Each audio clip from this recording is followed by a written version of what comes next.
I'm Peyton, and today I'm going to show you how to pick a dog or your first dog or in any type of situation.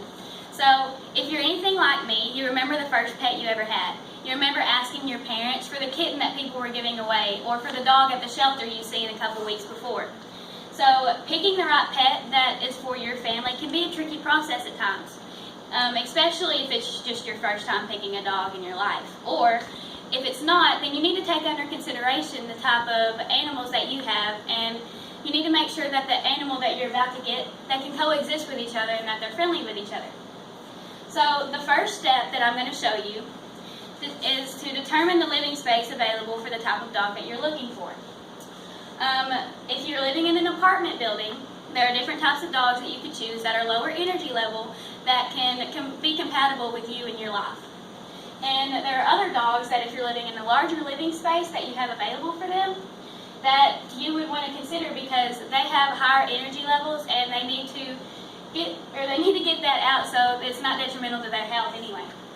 So some of the dog breeds that are better suited for smaller living areas are the Mastiff.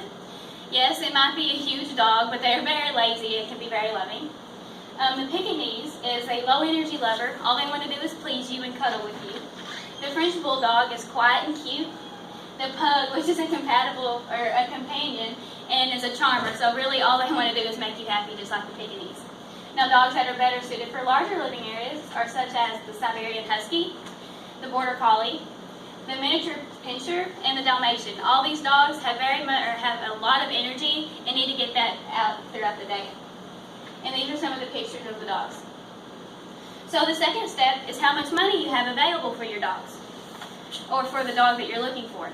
There are many numbers that I can throw out to you about all this, but roughly it costs about $1,000 for the first year you have your dog. It costs about $500 every additional year after that, but you need to take that under consideration because if you don't have enough money to pay for the expenses that it costs to have a dog, such as food, water, different things like that, then it won't be healthy for the dog for you to keep them, and it could be hard on you as well in the money situation.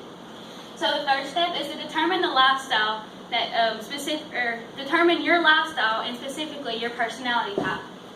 So you don't want to just walk up and pick the first fluffy puppy you have because the puppy's going to grow up and their temperament's going to change with them.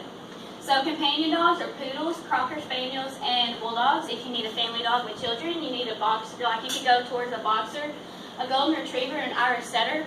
And if your children have disabilities, you could look for assistance dogs, Labrador retrievers, German shepherds, and poodles. So if you follow these three easy steps, then you should. Then it'll be really easy for you to pick a loving and caring dog for you and your family. So thank you for listening to my speech, and I hope you take all these under consideration. Thank you.